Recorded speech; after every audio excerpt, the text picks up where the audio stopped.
The greatest speakers that you've ever come across are incredible writers almost every single time. If you can learn to speak the way that you write, you will become a more effective speaker. Oftentimes, another correlation that you see is those that are ineffective speakers are not huge fans of reading and are not very adept at writing. When I speak, I'm literally writing it first in my mind in real time as I go. And one of the ways that I became an effective speaker, and I'm grateful to have received this as a compliment, in particular over the last 5 years, but throughout most of my adult life and even as a teenager in school, it was like I wasn't great at any of the various like math and sciences. I wasn't interested. They didn't pique my curiosity, but I was in love with English. I was in love with reading and stories. I was in love with writing and expressing my ideas. And so one of the strengths that I've developed over time has been speaking. And people often say to me, well, how are you such an effective speaker? It's writing. And I have gone to many professors, to many of the greatest speakers of our time, and had the same conversation, and they all confirm this theory of mine. So what do you need to do in order to become a better public speaker, in order to improve your speaking skills? You need to fall in love with writing. And you need to also fall in love with reading. And I would start with the reading component. So in order to fall in love with writing, learn to read some things that you enjoy, whether that's fiction or nonfiction, it doesn't matter. It can be prose, it can be poetic, it can be poems, whatever it might be. It can be articles on the internet, it can be the Wall Street Journal and newspapers. Just read more. Every single day, just read more. And be in tune with everything you're reading. Notice the words that you're reading. And when you don't know the meaning of a word, look it up. Look it up. Have a dictionary nearby. Have your phone nearby. Have Siri nearby. And every single time, this is like hack number one. Every single time you come across a word you don't know, look it up.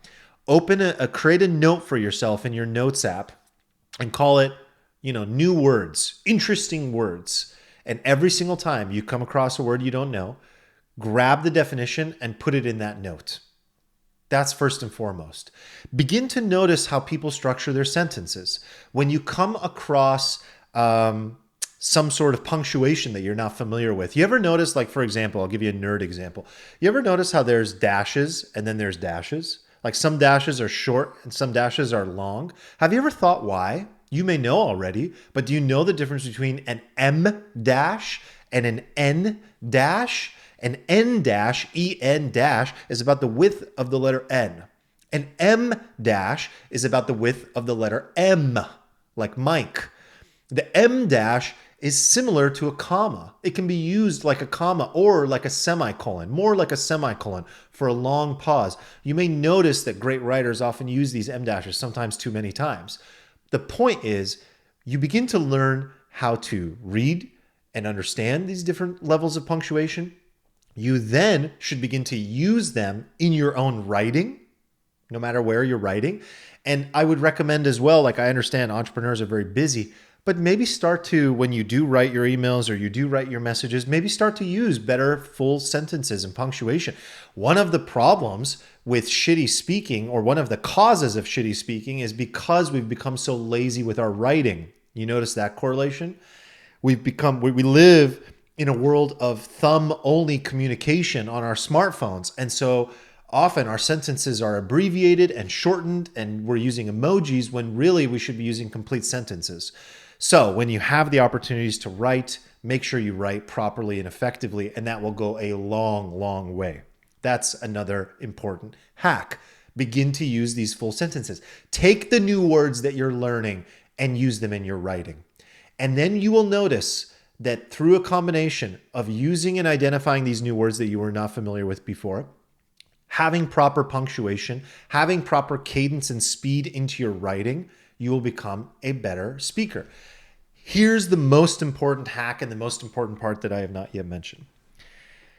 Now that we're talking about writing, the main argument here for becoming a better speaker, for people to better understand you, to really, truly be able to be absolutely captivating when you are speaking, is to learn how to create and write an argumentative essay. Not just learning how to be a better writer, but literally learning how to craft an argument.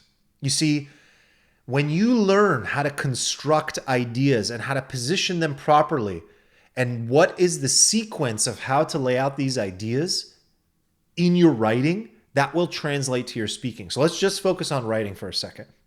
If you were in college or in high school or wherever, and you ever had to do one of these like argumentative essays, an analysis type essay, one where you have to compare multiple contrasting views and opinions, and you have to lay out your argument, you would have learned how to do this. Unfortunately, we were not taught. Most of us were not taught how to do this. So now we have to learn. So the first thing is, and I'm not going to go into this in detail here on this episode, you need to work on this yourself and you need to think about this. You have to begin with the end in mind. What is the conclusion that I am going to be driving at? Let's say I was trying to solve the problem of climate change, and I had a hypothesis that I would like to propose around a solution toward climate change. Well, first, what is my conclusion? What is my driving force? And also, sometimes notice that you may not know, and that's also okay. But you need some sort of North Star when you're speaking, because often I speak to discover what I know. So that doesn't mean I always have the end in mind and I know exactly where I'm going. But speaking and writing are a process to discover what you might know. And so a lot of it is happening in real time. But have a North Star and have a general direction for where you're going. That's number one.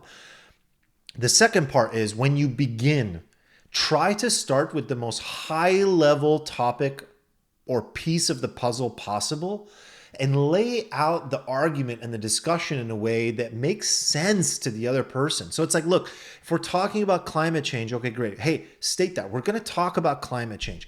This is my perspective on climate change. You don't just jump from one example to another and then another example. And then did you hear what so-and-so said? And that's how most people speak. They're all over the fucking place, right? Begin with the end in mind. Begin with this is the general direction that I'm going to be laying out my arguments. I have a series of 5 arguments. 2 of these are based on studies that were performed by the University of Massachusetts. Then I am going to dig in and uncover. So give me a summary, right? Like start with this summary, start with this hypothesis. Also start with the macro, as I was saying.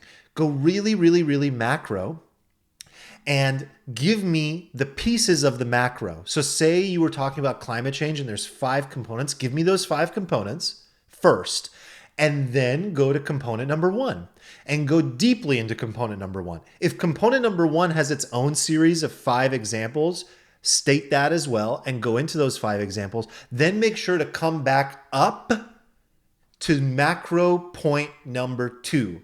I wish I could draw this for you, but I hope you understand where I'm going. And if you're watching this on video, it'll probably make more sense with my animated hand motions. Again, we start with the end in mind.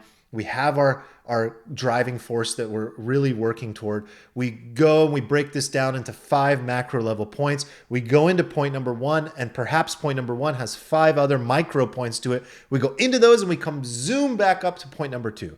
Then we go to point number 3 and we repeat this process. Point number 4, point number 5. We draw a conclusion. We create a summary and a closing statement and we go, take that, motherfucker. Obviously, as you can see, this shit is really fun for me. I absolutely love it.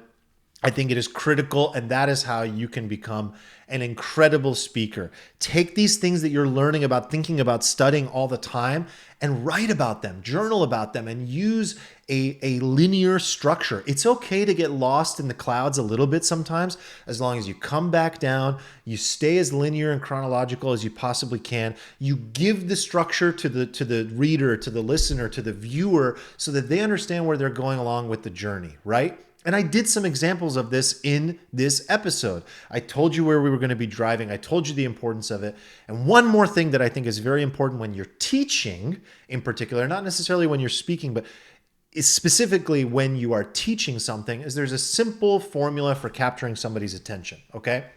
And different people say the same thing in different ways, but I use something called, and I keep this in the back of my mind, this acronym, MIA.